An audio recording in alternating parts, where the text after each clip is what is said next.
একটি শহর পুরোটাই জম্বিতে ভরে গিয়েছিল। কিছু জম্বি শহরে এসে সব মানুষগুলোকে কেটে জম্বিতে পরিণত করে এবং সেই জম্বিগুলো রাস্তাঘাটে এবং বাড়িঘরে সব জায়গায় আক্রমণ করা শুরু করে। তারা রাস্তাঘাটে গাড়ি ভাঙচুর করে। এটা দেখে মেজর বিল্লা তার সৈন্যদের নিয়ে একটি টিম গঠন করে এবং তারা অস্ত্র নিয়ে জম্বিদের উপর হামলা করে। মেজর বিল্লা তাদের উপর হেলিকপ্টার থেকে হামলা শুরু করে। জম্বিরা সে হামলা দেখে এদিক ওদিক পালাতে শুরু করে। অবশেষে তারা পালানোর রাস্তা খুঁজে না পেয়ে একটি জঙ্গলে ঢুকে পড়ে। তারা জঙ্গলের পশু পাখিদেরকেও আক্রমণ করে। হঠাৎ করে তারা জঙ্গলের ভিতরে একটি বাড়ি দেখতে পায়। সেই বাড়িতে একটি বিড়াল এবং তার বাচ্চা ছিল। তারা সেখানে একটি ফার্ম দিয়ে মুরগির বাচ্চাদের পালতো এবং এটা দিয়েই তাদের সংসার চলতো। জম্বিরা তা দেখে তাদের বাড়িতে আক্রমণ করে।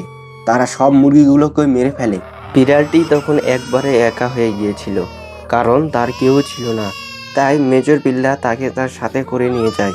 কে জানতো যে এই বিড়ালটি একদিন জম্বিদেরকে মেরে তার মাকে উদ্ধার করে নিয়ে যাবে। তাই বিড়ালটি মেজর বিল্লার সাথে থেকে কঠিন পরিশ্রম করে এবং আর্মি ট্রেনিং নেয়। সে নিজেকে একটি সোলজার হিসাবে প্রস্তুত করে যেন সে জম্বিদেরকে মেরে তার মাকে ফিরিয়ে আনতে পারে। সে ট্রেনিং হিসাবে বক্সিং, ফাইটিং এবং ফায়ারিং শিখে, যাতে সে জম্বিদের নাস্তানাবুদ করে ফেলতে পারে এক নিমেষেই। সে আমেরিকায় থেকে মিলিটারি পুলিশদের কাছ থেকে কঠোর ট্রেনিং নেয় এবং সে ধীরে ধীরে বড় হতে থাকে। তার পরিচয় একজন মিলিটারি হিসাবে হয়। একজন মিলিটারি হিসাবে প্রস্তুত হতে তাকে আরও কঠোর ট্রেনিং করতে হবে। তাই সে মেজর বিল্লার কাছ থেকে অ্যাডভান্স ট্রেনিং নেয়।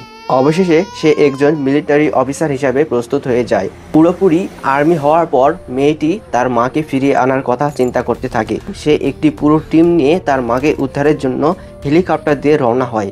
মেয়েটি পুরো সাহসের সঙ্গে অস্ত্র নিয়ে জম্বিদের মারার জন্য হেলিকপ্টার থেকে নামলো। হেলিকপ্টারটি জঙ্গলে মাঝখানে ল্যান্ড করলো এবং মেয়েটি বদলা নেওয়ার জন্য জম্বিদের খুঁজতে শুরু করলো। অনেক খোঁজাখুঁজির পর অবশেষে সে জম্বিদেরকে খুঁজে পেল এবং তাদের উপর ফায়ারিং শুরু করে দিল। সেই ফায়ারিংয়ে অনেক জম্বি মারা গেল। তারপর সে তার পুরাতন ঘরকে দেখতে পায়, যেখানে সে ছোটবেলায় বড় হয়েছিল এবং তার মায়ের সঙ্গে থাকছিল।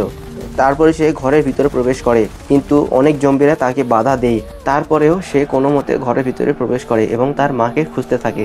খোঁজাখুঁজির পর তার মা একটি কাবাটের মধ্যে থেকে বেরিয়ে আসে।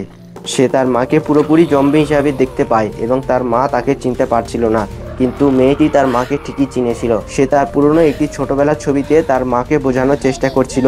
কিছুক্ষণ পর তার মা তাকে সম্পূর্ণরূপে চিনতে পারে এবং পুরনো কথাকে স্মরণ করতে পারে। তারপরে সে তার মেয়েকে চিনতে পারে এবং তাকে জড়িয়ে ধরে।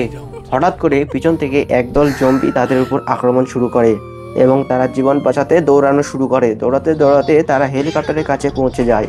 সেই হেলিকপ্টার থেকে একটি অ্যান্টিবায়োটিক গ্যাস ছড়িয়ে দেয়। সেই মেয়েটি পুরো জঙ্গলে সেই গ্যাসটিকে ছড়িয়ে দেয়, যাতে সমস্ত জম্বিগুলো মানুষ রূপে পুনরায় ফিরে আসতে পারে। এবং তারা হেলিকপ্টারে চড়ে উড়ে শহরের দিকে চলে যায়। সেখানে তার মাকে সেই হাসপাতালে ভর্তি করে। আর জঙ্গলে যারা জম্বি হয়েছিল তারা সবাই মানুষ রূপে ফিরে আসে এবং শহরের জম্বিগুলোও মানুষে পরিণত হয়ে যায়। এর মাধ্যমে সে প্রচুর পরিমাণে বিখ্যাত হয়ে যায়। শহরের অলিতে গলিতে সব জায়গায় তার নাম। এই মিশনটির মাধ্যমে সে একজন আর্মির ক্যাপ্টেন হয়ে যায়। কিন্তু তার মা এখনো ঠিক হয়নি, তাই সে তার মাকে দেখতে হাসপাতালে যায়। তার মাকে সেই অ্যান্টিবায়োটিক গ্যাস দেয়।